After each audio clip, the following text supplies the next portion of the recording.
بسم الله الرحمن الرحیم. راځو د کمپیوټر د زده کړې د کنټرول پینل پروګرام ته. کومه وینډو چې ما سره په دې فیسی یا کمپیوټر کې موجوده ده هغه وینډوز 10 ده. زه سمپل راځم د دې ځای نه ځان سره کنټرول پینل اوپن کوم. نو زه دلته راځم په سرچ بار کې ځان سره کنټرول پینل سمپل ټایپ کوم او بیا دې ځای نه کنټرول پینل څنګه دا اوپن کوم. دا د کنټرول پینل ټول هغه اپشنونه دي چې موږ تاسو یې استفاده کوو. نن چې په کوم اپشن باندې موږ کار کوو هغه ته وایي څه ټاسک بار ان نیویګیشن. دې بخش باندې څنګه د موږ کار کوو. د ټاسک بار ان نیویګیشن ډیر فیچر دي او په ډیرو ځایونو کې موږ څنګه د دې څخه ګټه پورته کولی شو. زه راځم سمپل په دې باندې ځان سره د کلیک کوم. چې کله کلیک وکړم نو بیا څنګه د دې مربوط چې هغه څه شی زموږ ریکوایر دي هغه موږ ته څنګه د ټول واضحه په دې ځای کې ښکاره کېږي. دا هغه د ټاسک بار څنګه ده ساحه ده ښکاري. چې زه راځم ګوره دلته کلیک کوم ټاسک بار ان نیویګیشن باندې نو ګوره ما سره خوا کې دلته څه شی راوپن شو دا اپشن. تاسو ووایئ ټاسک بار څه ته وایي. دا برخه ښکاري دا توره پټه ده چې په دې ګوره ټایم موږ سره شو کېږي، ژبه د دې تر څنګ نوټیفیکیشن دی، همداسې سپیکر ده، بیټري ده، ځینې نور اپشنونه دي او دا څنګه د ټاسک بار باندې دا نورې سب مینوګانې موږ ته ښکاره کېږي. دغه ساحه ټوله موږ سره د څه په نوم یادېږي؟ د ټاسک بار په نوم یادېږي. اوس چې کوم د ګوره ټاسک بار موږ سره څنګه د هایډ د موجود ده، که زه چېرته دغه چک آن کړم دا چک چې کوم ده دا زه بیرته ختم کړم دې ځای نه. اوس ګوره آن ده. که دا زه ختم کړم او سمپل په اپلای باندې دلته کلیک وکړم نو بیا به څنګه شي؟ بیا به هغه ټاسک بار به څنګه وي؟ هغه موږ سره آن نه وي، دلته لاک به نه وي په اصطلاح باندې. خو که زه راشم چېرته او دلته نه ځان سره څه وکړم، اوس وګورئ دې شکل د څنګه دا ټاسک بار راغی. زه راځم ټاسک بار ته دلته او چې کله دلته راشي زه ورته ووایم دا لاک هم کا. یو دومره مسله دا ورته وایم دا اټو هایډ کا. چې کله هم دې باندې موس راځي دا ټاسک بار به راځي او چې کله نه وي بیا به ټاسک بار خپله هایډ کېږي. اوس ګورئ ټاسک بار ښکاري نه ښکاري. چې کله موس دلته راشي ټاسک بار ګوره څنګه شو په خپله باندې راښکاره شو. نو دا څومره اهم فیچر ده.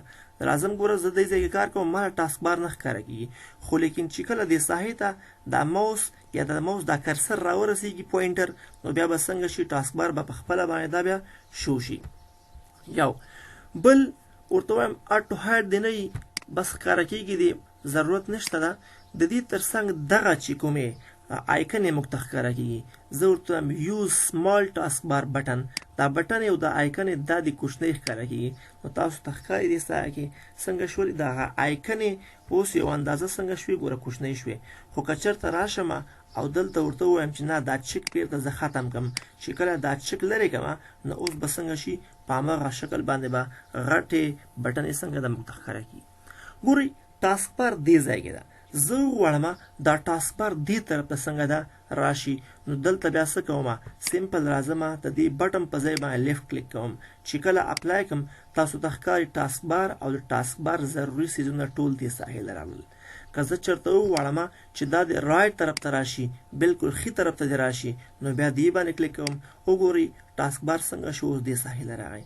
همدارنګه که زه چېرته راشم ټاپ بټن انتخاب کوم نو اوس به څنګه شي ټاسک بار به زموږ څنګه شي ګوره ټاپ طرف ته څنګه ده لاړ. اوس که زه چېرته راشم اټو هایډ باندې دلته کلیک وکړم او دې ځای نه اپلای کړم نو ګوره ټاسک بار به څنګه وي موږ سره به موجود نه وي. تاسو داسې فکر مه کوئ چې بس یوازې همدغه طرف ده د ټاسک بار. تاسو بیا راځي چې دا خو اټو هایډ د ولې دلته لاندې نه راځي. نه باید تاسو دې اپشن ته دلته متوجه واوسئ چې ټاسک بار زموږ کوم طرف ته ده. چې کله دلته ګوره زما د موس کرسر راشي نو بیا به ټاسک بار څنګه ده موږ سره په همدې ساحه کې شو شي. زه بیرته راځم او دا بټن څنګه ده دا ساحه ځان سره سمپل زه انتخابوم. نو ټاسک بار څنګه دې ساحې ته راغی. اټو هایډ به بیرته لرې کړم ترېنه چې هر وخت دغه ټاسک بار موږ ته څنګه شي دا ښکاره شي. تر څنګ د دې چې کوم ده هغه نیویګیشن څنګه ده موږ سره موجود ده. چې کله په دې چک باندې زه کلیک وکړم نو او دې ځای نه دا اپلای کړم بیا دې ځای نه څنګه دا اوکې کړم نو دې کې څنګه د یو اندازه تغییرات څنګه ده موږ سره راځي چې په ډېری وخت کې د استفادې وړ نه ده. خو لیکن چې کله مو ضرورت کېده تاسو کولی شئ د دې په مرسته باندې هم څنګه ده یو اندازه تغییرات راوړئ. بل دلته د دې نیویګیشن نه مخکې دلته موږ سره یو بله برخه موجوده ده چې هغه له څه وایي ګوره په دې ساحه کې هغې له وایي ټاسک بار بټن. که زه چېرته راشم لومړی چې کوم شکل او فرمټ د دې د آلویز کمباین ده. که چېرته کمباین ټاسک بار از فول ده په دې چک باندې زه کلیک وکړم او دا آن کړم نو دا به څنګه ده په دې شکل باندې به څنګه ده موږ ته بیا دا ټاسک بار ښکاره کوي. یعنې معنا دا ده چې په ځینو حالاتو کې به هغه سیټینګونو سره نومونه هم څنګه ده دا ټایپ کوي. او که چېرته راشم نیور کمباین باندې کلیک وکړم او سمپل دې ځای نه څنګه ده دا بیا زه اپلای کړم نو بیا به هم څنګه ده په دې شکل باندې موږ ته هغه د ټاسک بار باره کې څنګه ده معلومات راځي. ښه خبر دا ده چې آلویز کمباین څنګه ده تاسو ځان سره انتخاب کړئ او بیا څنګه ده یوز کړئ. تر څنګ د دې چې کوم ده موږ سره ټول بار څنګه ده موجود ده. ټول بار دې ته ښکاره کېږي دې ته وایي زه راځم ورته هم دا د ایډرس چې کومه علاقه ده دا دې هم په دې ځای کې څنګه شي ښکاره شي. چې کله په اپلای کلیک کوم نو ګورئ هغه د ایډرس ساحه چې کومه ده هغه هم څنګه ده په دې ځای کې موږ ته ښکاره کېږي. همدارنګه که زه چېرته وغواړم چې د لینک ساحه دې هم دلته راشي نو بیا څه کوم په دې باندې کلیک کوم نو ګورئ هغه د لینک چې کومه ساحه موږ سره موجوده ده هغه هم څنګه ده راځي.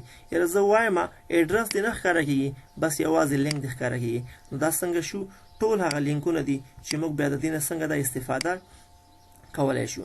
او بل چې کوم ده ورته ووایم نه دا دې هم ختم شي بس ډیسکټاپ راوړه سمپل دلته کلیک وکړه چې کله اپلای کړم نو هغه د ډیسکټاپ چې کوم آیکن ده هغه هم څنګه شوله موږ ته دلته راغله. نو دغه سیټینګونه د ټاسک بار ریلیټډ دا ټول موږ څنګه ده د دې ځای نه برابرولی شو د دې ځای نه یې څنګه ده عیارولی شو او د ضرورت په وخت کې بیا موږ له دې نه څنګه ده په اعظمي توګه باندې استفاده هم څنګه ده کولی شو. نو د دې په مرسته باندې موږ هغه د ټاسک بار سیټینګ کولی شو. یوه خبره باید ستاسو په یاد وي دغه وینډوز چې ما سره په دې پی سي کې موجوده ده دا وینډوز 10 ده. که تاسو وینډوز 7 یا 8 استعمالوئ میبي یو اندازه به د دې د شکل او فرمټ څنګه ده تغییر وي مګر کارونه به څنګه وي د ټولو به سیم او یو شان دي وي. انف فار ټوډے نیکسټ کلاس دپاره به فردر مخ په وړاندې باندې